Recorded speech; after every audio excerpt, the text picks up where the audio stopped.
말씀을 나누겠습니다. 초대교회 인사가 살롬이라는 게 있죠. 평화라는 뜻이고요. 나중에 제자들의 인사가 마라나타라고 했죠. 이제 인사를 그렇게 했다고 하죠. 왜냐하면 많은 사도들이 죽고 많은 어려움들이 계속 닥치면서 주님이 곧 오신다, 조금만 기다려라, 이런 말인 거죠. 이게 초대교회 인사였습니다. 그만큼 어렵다는 이야기죠. 마라나타라는 뜻은 주 예수여 오시옵소서 하는 뜻이죠. 계시록 22장 12절에 보면 내가 다시 속히 오겠다 라는 단어가 있고요. 그 뒤에 20절에 보면 주 예수여 오시옵소서. 이걸 한국에서는 좀 번역할 때 찬양 가사를 넣을 때 어스란 단어를 넣었어요. 그게 왜 그러냐면 당시에 초대교회가 그런 중심이었다는 거죠. 실제로 어스란 단어는 없어요. 주 예수여 오시옵소서라는 단어가 마라나타예요. 근데 여기에 우리가 가사 별성에서 찬양을 부를 때 주 예수여 어서 오시옵소서 이렇게 부르죠. 주 예수여 오시옵소서, 이게 마라나타입니다. 이게 초대교회 신앙의 핵심이었어요. 그들은 예수를 그리스도로 믿었습니다. 모든 문제 끝났다고 믿었고 많은 고통과 많은 어려움이 있는데 그걸 해결해 달라고 기도하지 않았습니다. 그 어려움을 몸으로 느끼면서 주님 곧 오신다, 이제 하나 남은 언약, 모든 언약이 다 성취되었고 내 모든 문제가 다 끝났다, 이제 하나 남은 언약, 주님이 다시 오신다는 언약, 그거 붙잡고 사는 거예요. 초대교회 신앙의 핵심이 뭐냐면 마라나타예요. 왜 그러냐? 주님이 약속하시기 때문이요. 또 사실은 초대교회가 영원한 언약, 예수가 그리스도라고 붙잡은 이거는 성취된 거예요. 예수를 그리스도로 믿으면 모든 문제 끝나는 거거든. 그들은 그렇게 믿었고 그들 앞에 죽음과 가난과 유혹과 핍박들이 문제가 되지 않았어요. 왜냐하면 예수를 그리스도로 믿기 때문에. 그래서 마지막 붙잡고 일생을 붙잡고 있었던 단어 하나가 있다면 그게 마라나타였던 거예요. 주 예수여 오시옵소서. 그리고 많은 사람들이 어려움 당할 때, 위로할 때 이 말 했던 거죠. 마라나타, 주님 곧 오신다, 조금만 기다려라, 주님 곧 오신다, 괜찮다, 네 어려움 괜찮다, 곧 오신다. 이게 그들의 인사였고 그들의 삶이었고 그들의 신앙이었어요. 예수님이 약속하셨습니다. 오늘 마태복음 16장 27절 28절에도 인자가 아버지의 영광으로 그 천사들과 함께 오리니 그때에 각 사람이 행한 대로 갚으리라 온다고 이야기하고 있고, 28절에는 진실로 너희에게 이르노니 여기 서 있는 사람 중에 죽기 전에 인자가 그 왕권을 가지고 오는 것을 볼 자들도 있느니라. 볼 자도 있는 게 아니고 볼 자들도 있느니라 이렇게 있어요. 이걸 제자들은 어떻게 이해했을까요? 12사도와 70인 제자들이 살아있는 동안에 주님이 오시겠구나 이렇게 이해했겠죠. 왜냐하면 주님의 의도가 그거였어요. 의도가. 또 마태복음 26장 64절에 보면 인자가 권능의 우편에 앉아 있는 것과 하늘 구름을 타고 오는 것을 너희가 보리라. 한 번만 말하는 게 아니라 마가복음 9장 1절, 누가복음 9장 27절, 좀 전에 읽은 마태복음 26장 64절, 오늘 우리가 본문에 읽었던 마태복음 16장 28절, 또 누가복음 21장 27절에도 그때에 사람들이 인자 구름을 타고 능력과 큰 영광으로 오는 것을 볼 것이다. 마가복음 13장 26절 동일한 말씀이 있고요. 마태복음 10장 23절에도 이스라엘의 모든 동네를 다 다니지 못하여 인자가 오리라. 생각을 해보세요. 오늘 본문에는 너희들 중에 내가 왕권을 가지고 오는 자들 오는 것을 볼 자들도 있다 이렇게 말씀하시죠. 그 나머지도 보면 구름을 타고 오는 것을 볼 자들도 있다고 계속 설명하는 중에 마태복음 10장에는 이 동네를, 이스라엘 모든 동네를 다 다니기 전에 온다, 약간 기한을 줬어요. 그럼 이스라엘이 얼마나 큰 땅입니까? 강원도보다 조금 더 커요. 보통 강원도만 하다라는데 따지면 조금 더 크다고 합니다. 강원도보다는 조금 더. 그러면 강원도를 여러분들이 다 다니면 얼마나 걸릴까요? 걸어서 쫙 다니면 한 1년이면 다닐 수 있을까요? 아니면 좀 느린 사람은 2년이면 다닐 수 있을까요? 예수님이 뭐라고 말씀하시냐면 이스라엘 동네를 다 다니기 전에 온다 이렇게 말씀해요. 다니기 전에. 그리고 마태복음 24장 34절에도 이 세대가 다 지나가기 전에 다 일어날 것이다. 이 세대, 지금 사람들이 살고 있는 이 사람들이 죽기 전에 된다는 거예요. 그 설명 아닙니까 지금? 그럼 이걸 제자들은 어떻게 믿었죠? 말씀 그대로 믿었어요. 정말로 자기 살아있을 때 주님이 온다고 믿었어요. 그래서 주의 재림을 사모하고 강림을 사모하고 기다리고 살아있을 때 주님을 다시 본다, 이런 마음이었어요. 그래서요, 야고보서에 보면, 야고보서 5장에 보면 주의 강림이 가까웠다고 믿었고, 그래서 모든 환난 핍박을 인내했던 거예요. 왜냐하면 주님이 곧 오실 거기 때문에 지금 당하는 어려움 곧 끝난다, 이렇게 생각했던 거예요. 그래서 카타콤에 피하기도 하고 도망 다니기도 하고 핍박을 받기도 했는데 그런 것들 곧 끝난다고 믿었어요. 그래서 위로할 때 괜찮다, 환난 핍박 금방 끝날 거다, 왜냐하면 주님이 곧 오실 거니까, 그렇게 믿고 살았다니까요. 그래서 고린도전서 7장에도 보면 바울이 고린도 교회 쓰는 편지에도 보면요, 외형적인 것에 가치를 두지 않았어요. 자기의 성공이라든지 물질이라든지 자식이라든지 결혼이라든지 이런 것에다가 성공을 가치를 두지 않았던 거예요. 왜냐하면 곧 오실 거니까. 그래서요, 오직 주님만 기쁘시게 하는 데다가 인생을 얻었던 거죠. 심지어 바울은 할 수만 있다면 처녀 총각들은 결혼하지 마라, 주님이 곧 오시는데 결혼해가지고 애기 놓고 뭘 살다 보면 마음이 빼앗긴다, 그러니 주님만 바라보고 살자. 이게 이제 바울의 신앙이었던 거죠. 이렇게. 거기다가요, 주님이 아까 이 동네가 이 이스라엘 다 돌기 전에 온다, 이런 말씀도 하셨는데 조금 특이한 말 하나를 하셨는데, 누가복음 21장 20절에 보면 예루살렘에 군대들이 에워싸고 이 성을 이렇게 멸망시킬 때가 되면 시대가 다 된 줄 알아라, 이렇게 됐어요.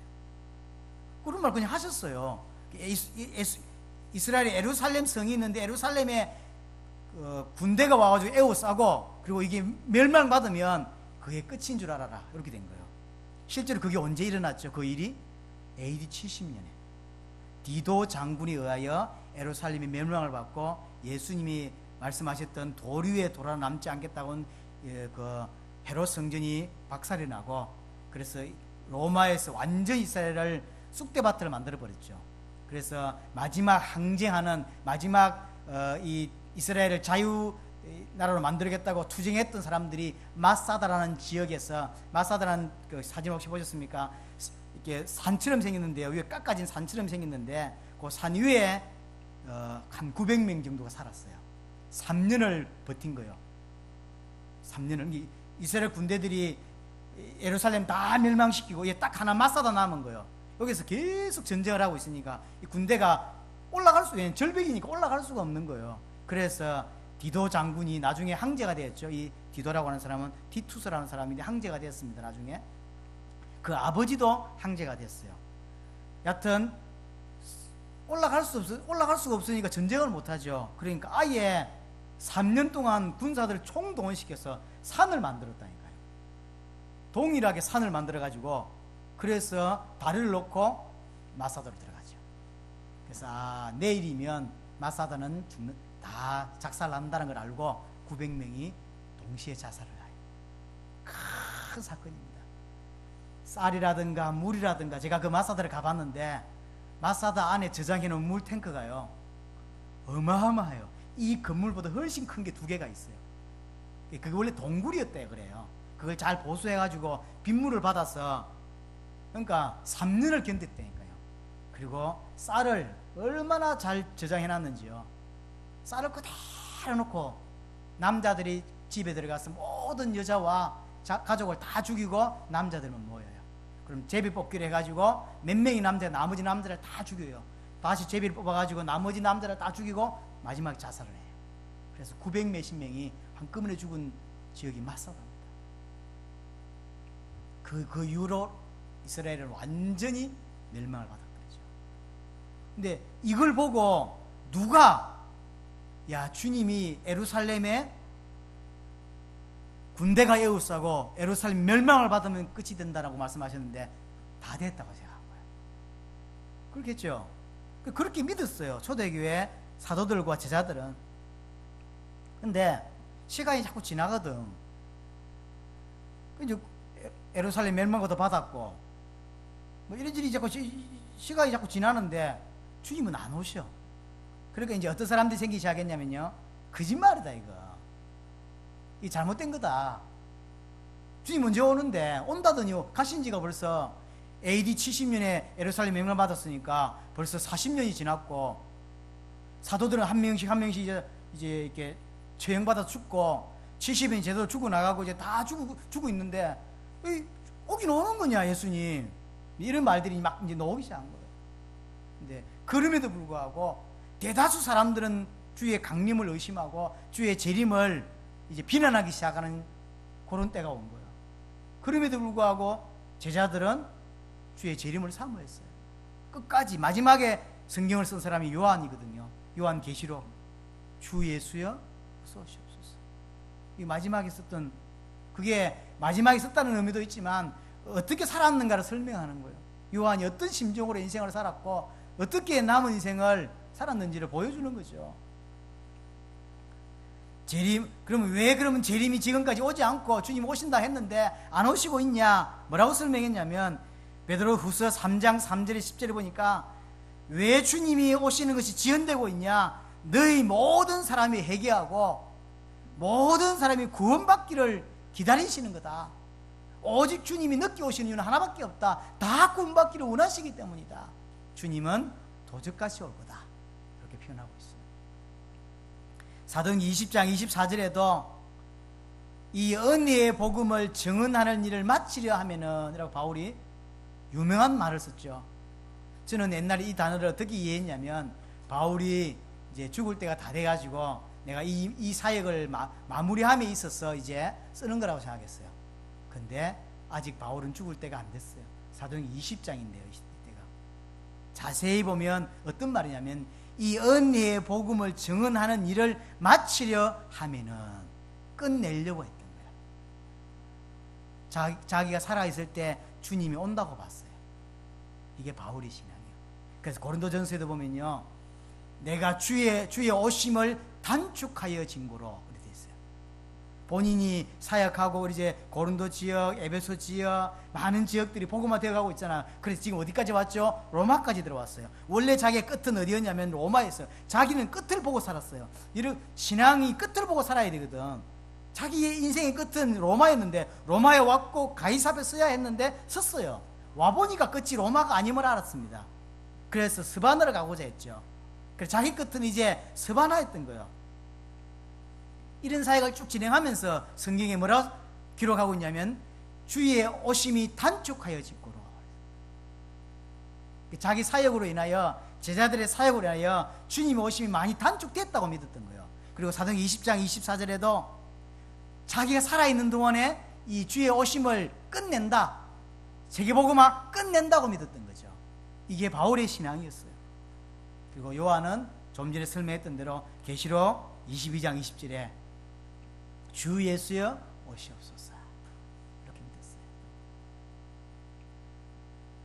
실제로 안 왔잖아요.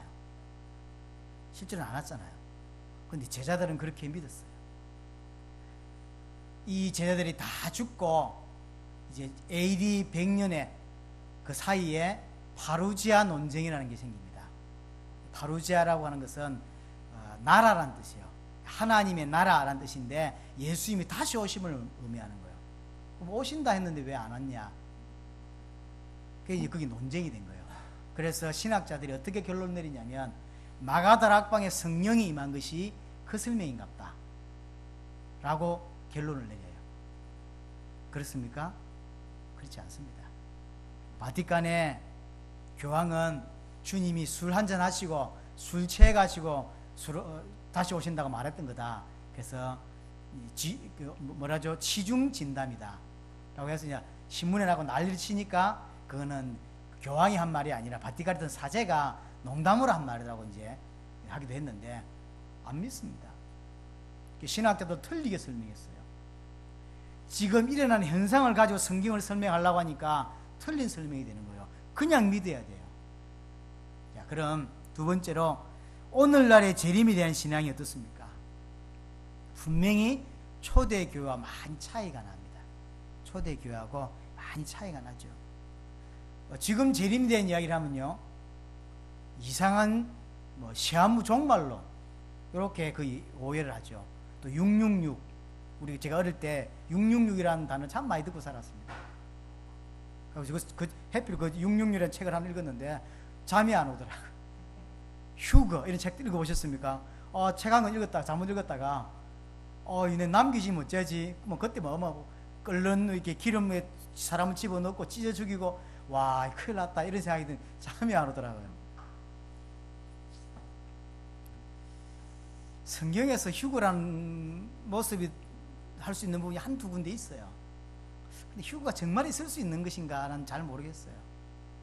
구성의 목사하고 이야기를 해본 적이 있는데, 구성의 목사는 시간을 쭉 계산할 때 휴거라는 건 없다라고 믿어요. 성경에서 그건 휴거를 설명하는 게 아니다. 많은 신학자들은 휴거를 인정하지 않습니다. 주로 세대주의자들이 휴거를 인정하는데, 저는 개인적으로 잘 모르겠어요. 저는 모르는 게 많아요. 저는 모르겠어요. 근데 많은 이상한 사람들이 휴거니 666이니 바코드니, 옛날에 바코드도 안 된다면서 음식 사면 다 바코드 찍혀 있는데 이게 이제 나중에 사람 여기다 집어넣는다느니 별 희한한 소리를 다 해가지고요, 재림이라는 사상이 이상하게 만들어져 있어요. 이 시대에 재림을 논하거나 주의 강림을 논하면 이단 아니면 사이비 쪽으로 몰아가 버렸어요. 저는 이게 사단의 역사라고 생각합니다.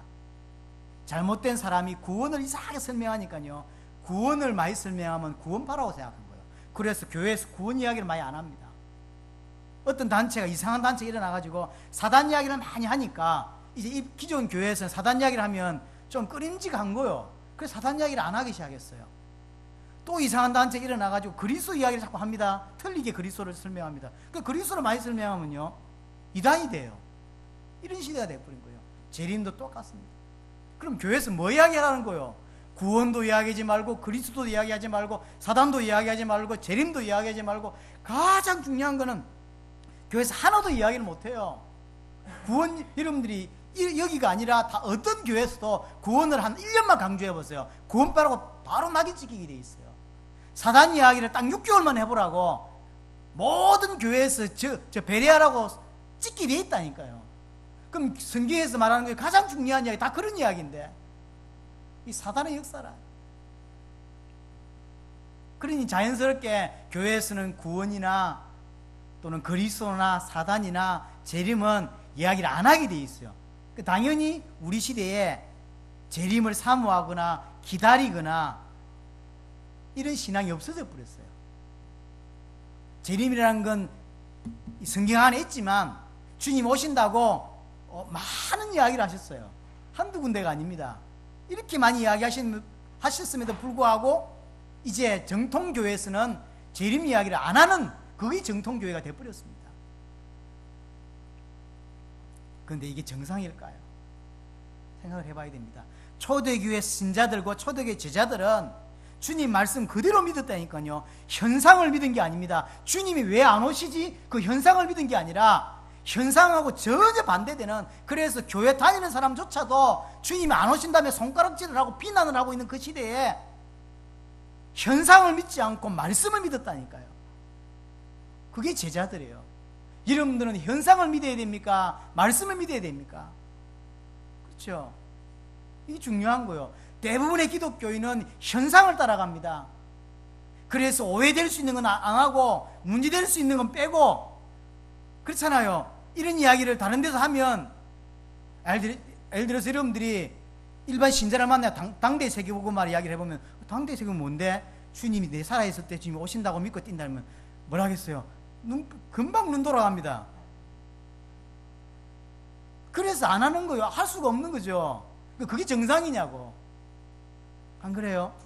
이 정상이 비정상이 됐고 비정상이 정상이 돼버렸어요. 근데 제자들은 그렇게 믿지 않았다니까요. 그렇게 믿지 않았어요. 그러면 예수님은 그걸 아시고 분명히 아셨을 건데 왜 그렇게 말했을까요? 그럼 천국 갔어. 제자들이 주님 오실 줄 알고 고대하다가 이 땅에서 그냥 죽은 거예요. 천국 갔더니 예수님이 계셔. 아니 오신다는데 왜 안 오셨어요? 그럼 예수님이 야 이 모자란 것들아 그걸 진짜 믿었나? 에이 이럴까요? 아 그거 진짜 믿었단 말이야? 어느 게 맞는 거예요? 아니면 예수님이 아무도 하나님 말씀을 인정하지 않는데 잘하였도다, 말씀을 믿는 자를 보고 잘하였다, 충성되다 그렇게 말씀하실까요? 아니면 비난하실까요? 그걸 아시는 하나님이, 그거 아시는 주님은 왜 이렇게 또 이상한 말을 하셨을까요? 그게 신앙이에요. 현상을 따라가지 않고 내 살아있을 때 주님이 온다고 믿고 모든 가치를 주의 오심에다 맞춰놓고 살게 하는 거, 그게 신앙이라니까요. 그게 신앙입니다. 재림은 주님의 마지막 약속입니다. 구약 시대의 신앙은 뭘까요? 주님 하나님이 그리스도를 보내신다 그랬죠. 그러니까 오실 그리스도를 붙잡고 바라보고 가나안을 정복하며 육신을 위해 살지 않고 가나안을 정복하며 사는 것이 신앙이고 삶이고 인생이었어요. 자, 그럼 신약 시대는 지금까지, 신약부터 지금까지는 십자가와 벌로 모든 문제를 해결하신 그 주님의 언약을 가지고 다시 오실 주님을 바라보면서 세계복음화를 위하여 자기 육신을 위해 살지 않고 세계복음화를 위하여 사는 삶과 인생과 신앙이 참 신앙이죠. 주님은 뭘 원하겠습니까? 약속을 놓치면 안 됩니다. 만약 약속을 놓치면 어찌 되죠? 육신을 위해 살 수밖에 없게 돼 있어요. 구약에서 그리스도의 언약을 놓치면 어떻게 살죠? 육신을 위해 삽니다. 왕도 육신을 위해서 하고요, 모든 걸 육신을 위해 하게 돼 있어요. 자, 이 시대도 마찬가지입니다. 주님의 오심을 사모하지 않고 살면 어떻게 살겠죠? 육신을 위해 삽니다. 자, 목사가 됐습니다. 주님이 내 시대에 내 살아있는데 오신다는 믿음이 없으면 어떻게 살겠죠? 목사는 세계복음을 위해 살지 않고 뭘 위해 사냐면 교회 부흥과 영광을 위해 살게 돼 있어요. 큰 교회 만들어야 되고 남들에게 이게 좋은 차 타는 거 보여야 되고 어마어마하다는 걸 보여주기 위해 살 수밖에 없는 거예요. 주님이 내 시대에 안 오는데 앞으로 1000년 후에 올 건데, 앞으로 500년 후에 온다고 된다고 할 때 어떤 목사가 주의 영광을 위해 살고 세계복음을 위해 사냐고. 주님은 500년 후에 올 건데. 그래서 자기 단체, 자기 교회, 자기 조직, 자기 영광을 위해 살 수밖에 없는 거예요. 신자도 마찬가지입니다.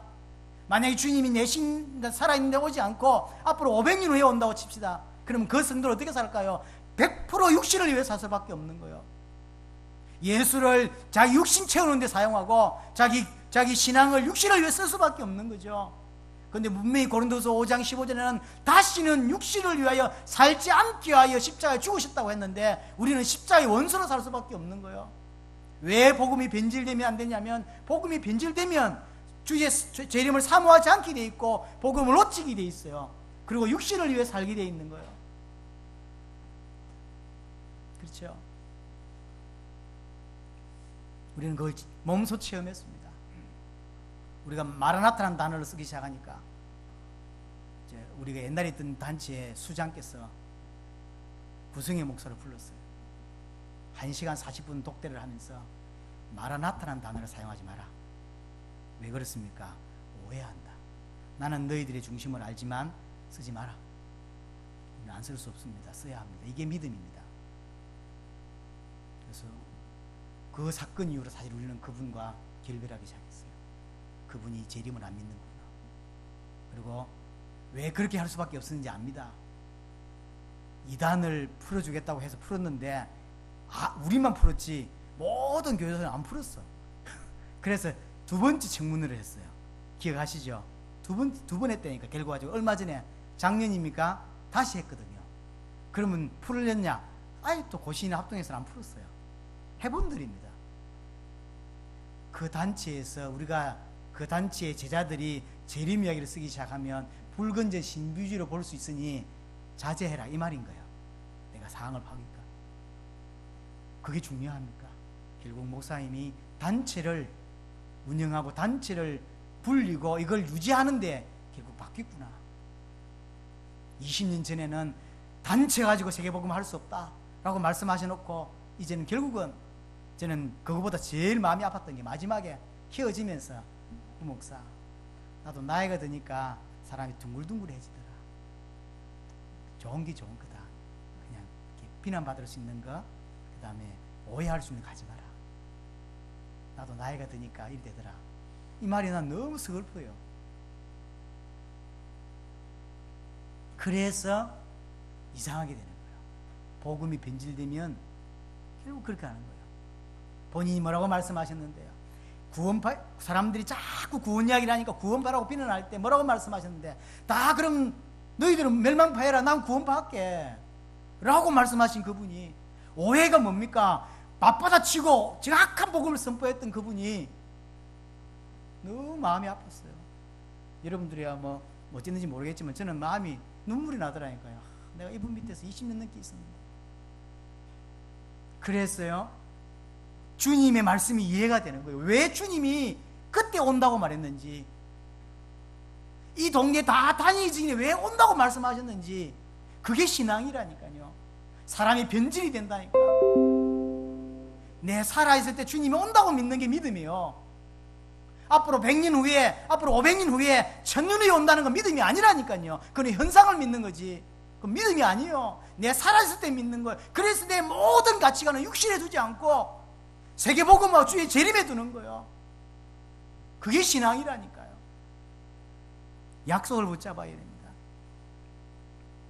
재림이 우리 시대에 안 된다고 할 때 그 사람의 인생의 방향, 그 사람의 인생의 목적, 뭐가 될 수밖에 없을까요? 말 안 해도 뻔한 겁니다.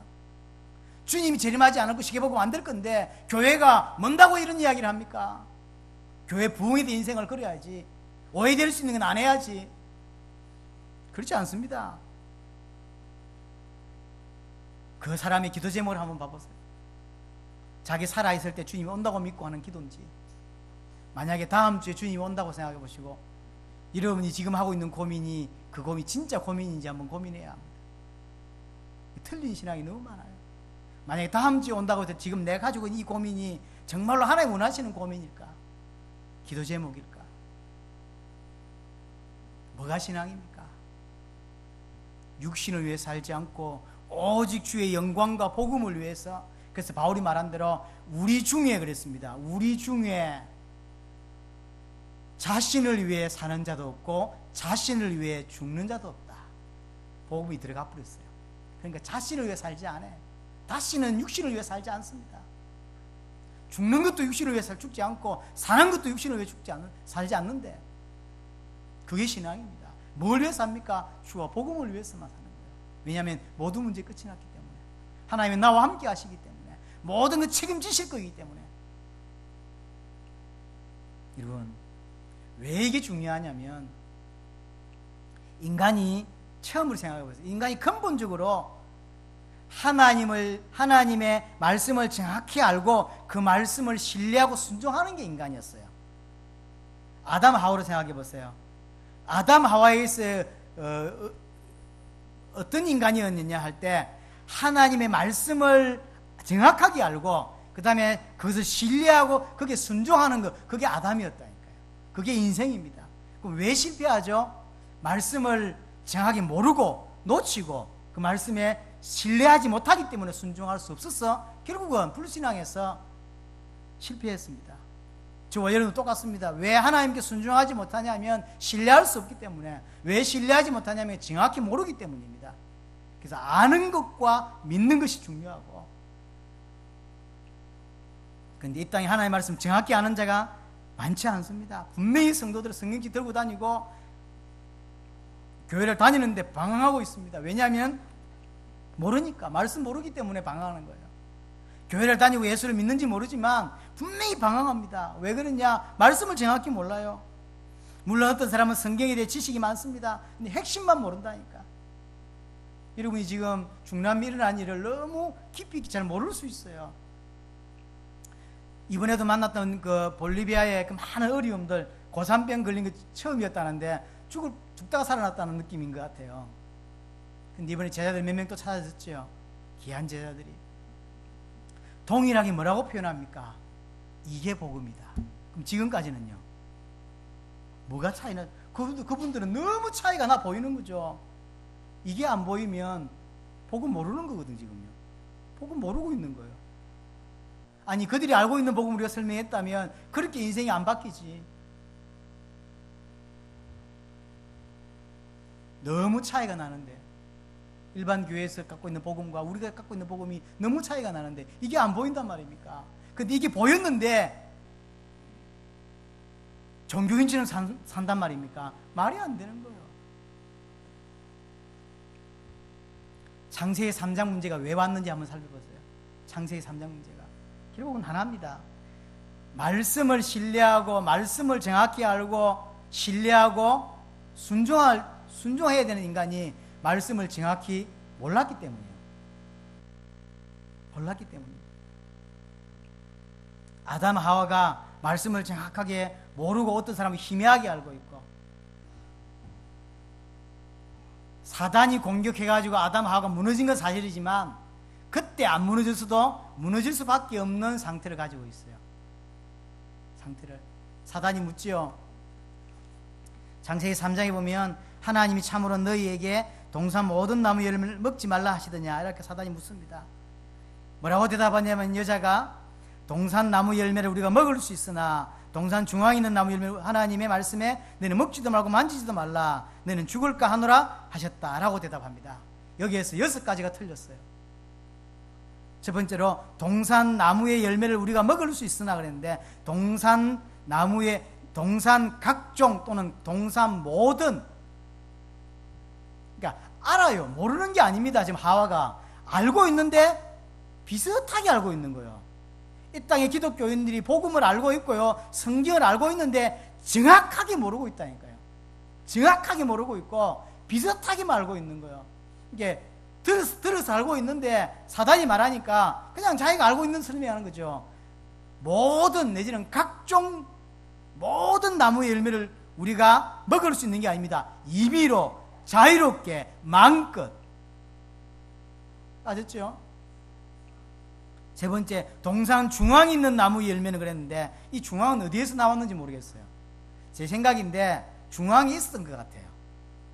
그래서 중앙이라고 말을 썼던 것 같아요. 그러나 사단도 말하고 있지 않고 성경에 하나님도 중앙이라고 단어가 되어 있지 않습니다. 원래 동산 중앙이지, 에덴 동산. 중앙에는 그러면 그다 치고 중앙에는 선악과만 있습니까? 생명나무도 같이 있었어요. 그러니까 알고는 분명히 알고 있어요. 그런데 그냥 비슷하게 알고 있는 거예요. 자세히 몰라. 거기도 만지지 마라, 이 말은 없어요. 만져도 돼요. 자기 생각이죠. 만지면 안 된다. 안 만지면 안 먹을 거니까. 신학자들은 이걸 아담이 설명한 거라고 설명해요. 아담이 하와이한테 전달할 때 절대 만지지도 말고 먹지도 마라, 이렇게 설명했다는 거죠. 모르는 이야기인데 어쨌든 신학자들의 말입니다. 분명한 건 하와는 그렇게 알고 있어요. 만지면 안 되는 걸로. 여기서 더 중요한 게 뭐냐면요, 여기 또 죽을까 하노라도 마찬가지입니다. 정령 죽지 왜 죽을까 하노라 합니까?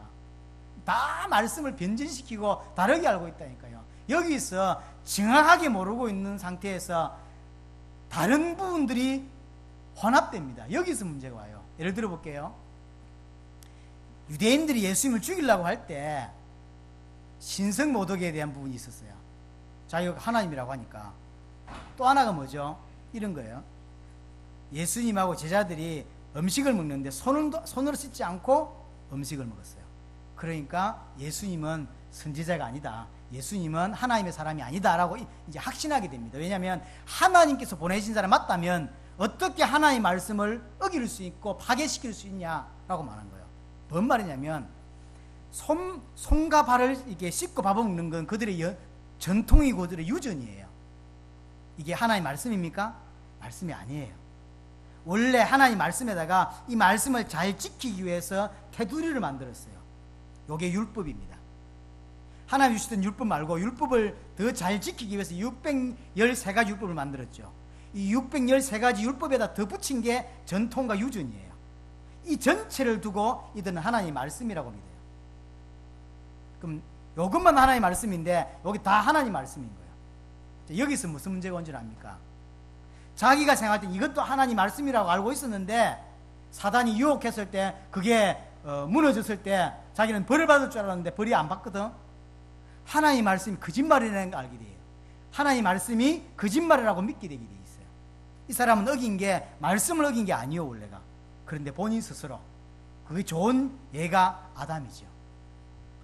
분명히 하와가 죽어야 되는데 안 죽거든. 그러니까 아담도 먹잖아요. 하나님의 말씀을 믿지 못하게 되는 수준에 이르게 되는 거죠. 정확하게 알아야 돼요. 하나님의 말씀을. 근데 하나님의 말씀과 율법과 전통이 한데 뒤섞여서 짬뽕이 되기 하나님의 말씀으로 믿고 있어요. 저와 여러분들이 알고 있는 많은 어떤 기준과 사상이 이렇게 되는 게 많다니까요. 그래서 성경을 가지고 제대로 이해해야 되고 깊이 있게 소화해내야 돼요. 틀린 게 너무 많습니다. 사실은 이 말씀을 놓치기 때문에 사실은 무너지게 되는 겁니다. 자, 예수님 오셔서 사단에게 시험 받을 때 생각해 보세요. 예수님 시험 당하실 때 예수님은 하나님입니다. 그렇죠? 높은 성전 위에 뛰어내릴 수 있는 능력이 있고요. 그럼 성경에 기록된 대로 천사가 와서 이렇게 받는다 그랬어요. 예수님은 뭐든지 하실 수 있습니다. 근데 뭐로만 이겼죠? 말씀으로만 이겼어요. 성도가 말씀을 놓치면 실패하게 돼 있어요. 말씀으로만 세상을 이기고 말씀으로만 사단을 이기고 말씀으로만 모든 걸 이깁니다. 근데 그 말씀이 희미해요. 말씀이 어떤 게 말씀이고 어떤 게 말씀 아닌지가 분간을 못 해낸대요. 돼 있는지. 그래서 정확하게 아는 자가 이 땅에 잘 없고요. 정확하게 믿는 자가 잘 없습니다. 자, 결론적으로 초대교회 신앙의 핵심 중에 핵심이 재림입니다. 근데 이 재림이 사라졌다 이 말이에요. 이게 사단의 역사입니다. 뭐가 신앙입니까? 구약은 오실 메시아를 붙잡고 가나안을 정복하며 사는 것이 육신 위에 살지 않고 가나안 정복에 사는 것이 삶이고 인생이고 신앙이었어요. 우리는 다시 오실 그리스도를 소망하면서 기다리면서 세계복음하고 사는 인생이 삶이고 신앙이고 믿음입니다.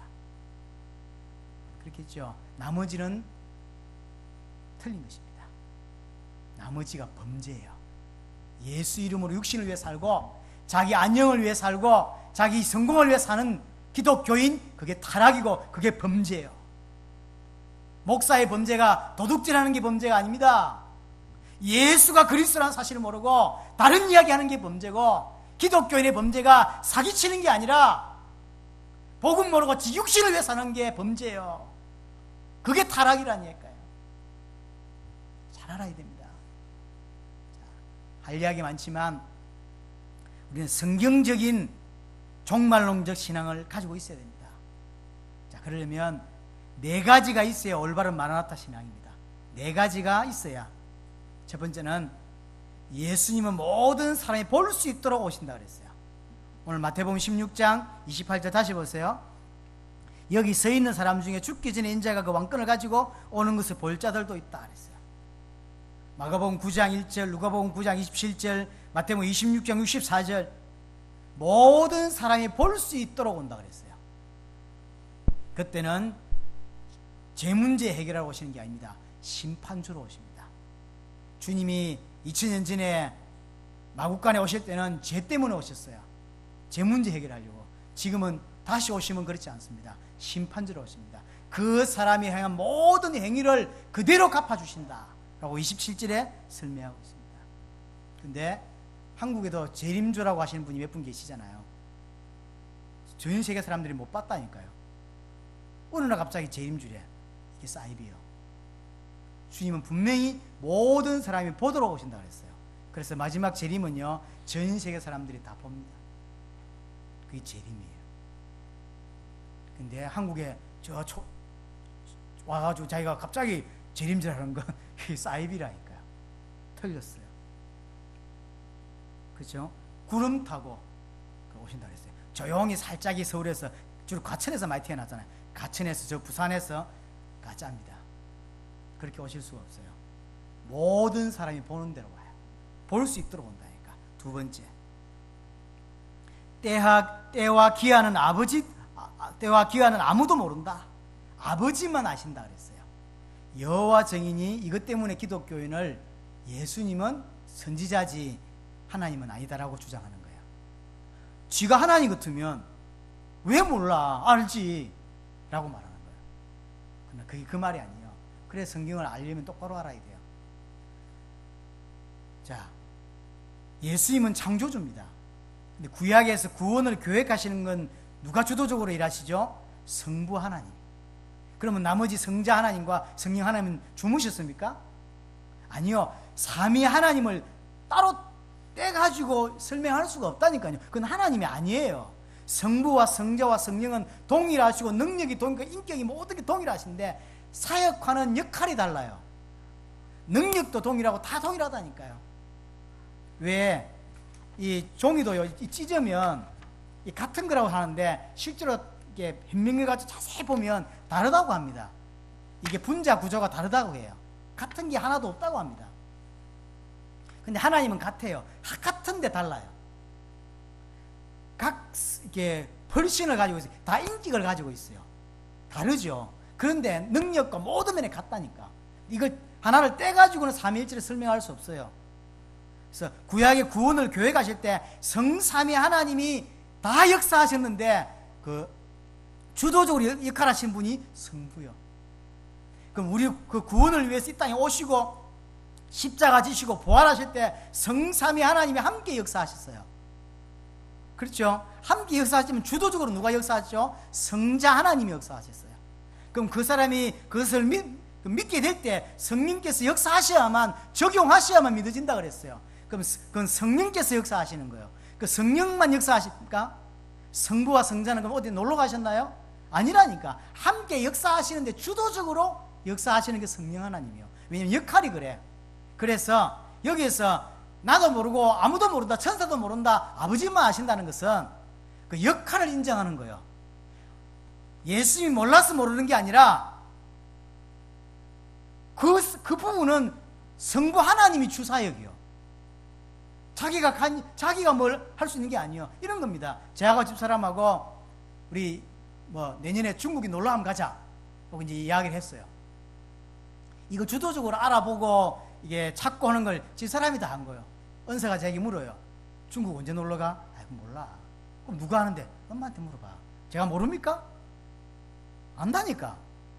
근데 그걸 누가 주체적으로 일하냐면 집사람이 한 거예요. 그래서 내가 집사람을 이렇게 높여주는 거죠. 인정해주는 거예요. 이해됩니까? 그 이야기라니까. 아무도 몰라. 근데 며칠 온다 이렇게 말하는 이 사입입니다. 여기 이제 2단이요. 이게 다 틀린 겁니다. 기한을 정하는 놈들이 있죠. 9월 며칠 날, 10월 며칠 날, 세 번째. 그런데 힌트를 주셨어요, 주님이. 마태복음 24장 14절. 이 천국 복음이 온 세상에 전파되리니 그제야 끝이 온다. 모든 민족에게 다 전파되면 끝이 온다 그랬어요. 틀린 복음 말고 정확한 복음이 전 세계에 다 증거되면 끝이 온다.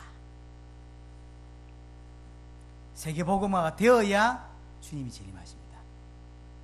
지진이 일어난다고 재림하시는 게 아닙니다. 기근이 일어나고 전쟁이 일어나고 이랬다고 해서 재림되는 게 아닙니다. 세계 복음화가 되어야 재림이에요. 왜 그럼 사도들과 제자들은 그렇게 열심히 뛰었을까요? 목숨을 내놓고 재림 때문에. 그럼 재림이 조건이 뭔데요? 세계복음화예요.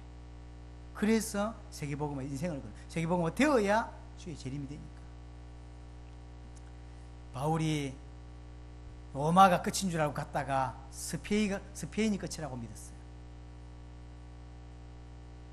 우리가 학교 다닐 때는 바울이 스페인이 못 갔다 이렇게 배웠어요. 요즘 신학자들은 스페인이 간 것 같다 이렇게 신학자들이 가르치더라고요. 잘 모르겠어요. 중요한 것은 바울이 스페인이 갔든 안 갔든 그게 시작하다가 세계복음화 끝이 났어요. 바울 이후에 세계복음화 끝이 났어요. 사실은 극단적으로 말하면 끝이 났어요. 근데 우리에게 하나님이 열어주신 그 세계복음의 바톤이 어디부터 시작됐죠? 스페니쉬를 쓰는 동네부터 시작됐어요. 저는 우연이 아니라고 생각합니다. 바울이 그렇게 가고자 했던 그 스페인을 쓰는 그 지역을 가고자 했는데 그게 전도운동이 끝이 났다니까요. 2000년 만에 회복된 이 전도운동이 어디에서 바탕이 다시 시작됐냐면 스페니시를 쓰는 그 동네로부터. 저는 우연이 아니라고 생각합니다. 2000년 만에 우리에게 복음이 회복됐고 2000년 만에 전도운동이 우리에게 주어졌다고 저는 믿습니다. 그렇게 일어나고 있고요. 감사하고. 여러분, 이 가치를 아셔야 됩니다. 저와 함께 이 메시지를 들음에도 불구하고 이 가치를 모른다면 어리석은 사람이 될 것입니다. 이 어마어마한 사건을. 여하튼 세계복음, 주의 재림은 세계복음과 밀접한 관계가 있다. 자, 네 번째, 살아있을 때 오신다고 되어 있어요. 여러 곳에 살아있을 때, 마태복음 26장, 마태복음 16장, 마가복음 9장, 누가복음 9장, 마태복음 24장, 마가복음 13장, 그 외에도 더 있습니다. 살아있을 때 제자들은 이걸 약속으로 진짜로 붙잡았고요. 그래서 순종했습니다. 그래서 전 인생에 세계복음을 걸었던 거죠. 이게 믿음입니다. 아까도 설명했는데 내 살아있을 때 주님이 온다고 믿는 게 믿음이에요. 언젠가 오시겠지, 나중에 오시겠지, 언젠가 되겠지, 그럼 믿는 게 아니라니까요. 현상을 믿는 거지 말씀을 믿는 게 아닙니다. 우리는 내가 살아있는 동안에, 내가 죽기 전에 주의 재림을 본다. 그게 믿음입니다. 하나님이 2000년 만에 복음을 해보셨어요. 20몇 년 전에 우리가 있던 단체에 그분을 통하여 예수가 그리스도라는 복음이 회복되고 이제 우리의 걸음수에서 재림이라는 마지막 언약이 회복되고 있습니다. 그분에게 재림은 하나님께서 재림이 된 언약은 설명하지 않으셨어요. 우리에게 오셔서 하나님이 드디어 완성된 재림에 대한 이야기를 하게 하셨고요. 저도 처음에 이야기를 깊이 묵상하면서 많이 마음에 부담되는 것들이 많았어요. 재림 안 하던 이야기고, 물론 믿고 있는 이야기지만 내 믿는 믿음이 교리적인 것인지 실제 믿는 것이 많은 갈등들을 했습니다. 시간이 지나면서 하나님 제게 확신을 주셨고, 이게 믿음이구나, 재림을 믿는 게 믿음이구나 알게 되었고요. 왜냐하면 이제는 나머지는 다 사실입니다. 예수가 그리스도 사실이죠. 성취된 거예요. 한 개 성취되지 않은 게 있습니다. 그게 주의 재림, 그게 약속이에요. 약속을 붙잡아야 합니다. 그래서 마태복음 25장에도 열천에 비유하면서 깨어있으라고 말하고, 베드로전서 4장에도 보면요, 마지막 때가 가까웠으니 정신을 차리고 근신하고 기도하라고 베드로는 그렇게 설명하고 있고, 그렇게 살았고, 주의 날이 밤에 도적같이 이를 것이다. 그러므로 오직 깨어 정신을 차리라 하고 베드로가 이야기하고 있습니다. 이게 신앙이에요. 언제 오실지 모릅니다. 왜냐하면 그건 하나님은 아십니다. 우리는 어떻게 살아야 되죠? 약속을 믿고 살아야 돼요. 네, 살아있을 때 주님이 온다. 그게 약속이라니까요. 그게 약속입니다. 언젠가 오겠지가 약속이 아닙니다. 내 살아있을 때 주님이 오신다는 게 약속이에요. 우리는 그렇게 믿고, 그래야만 육신을 위해 살지 않고, 그래야만 주님을 위해 살 수 있는 겁니다. 여러분에게 일평생 귀한 은혜가 여러분 있기를 바랍니다. 동성으로 기도하도록 하겠습니다. 살아계신 하나님 아버지 감사합니다.